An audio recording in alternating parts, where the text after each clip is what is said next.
In today's video, I'm going to teach you how to withdraw money from Tradingview. Even though the title mentions Tradingview, the key thing to understand is that withdrawals don't actually happen on Tradingview itself. Tradingview is your charting and analysis platform, but your money sits with your broker.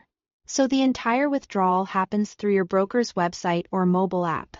Start by logging in to your broker directly. Don't go through Tradingview or a Tradingview chart link. Use your broker's secure site or official app and make sure you are on the genuine page before entering your credentials. For security, never share your password or any verification codes with anyone.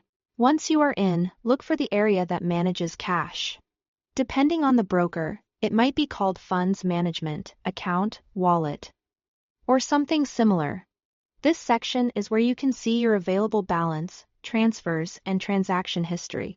If your broker has multiple sub-accounts or a separate wallet, make sure you are viewing the right one that holds the funds you want to withdraw. Next, choose your withdrawal method. Common options include bank transfer, credit or debit card, and e-wallets like Skrill or Neteller. Pick the method that works best for you, and pay attention to the details your broker lists on this page. Some methods are faster but may have higher fees. Others take longer but can be cheaper. Many brokers also require withdrawals to go back to the same method you used to deposit, especially for cards and certain e-wallets. That's normal and helps with security and compliance.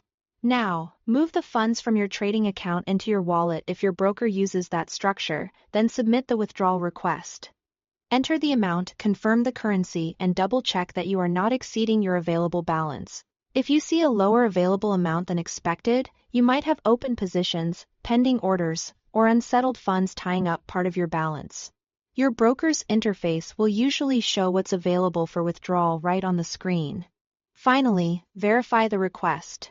Many brokers send an email to confirm the withdrawal.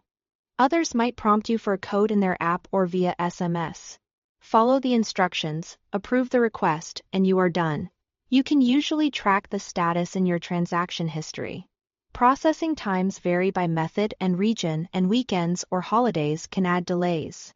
If something doesn't look right, contact your broker's support through their official help channels.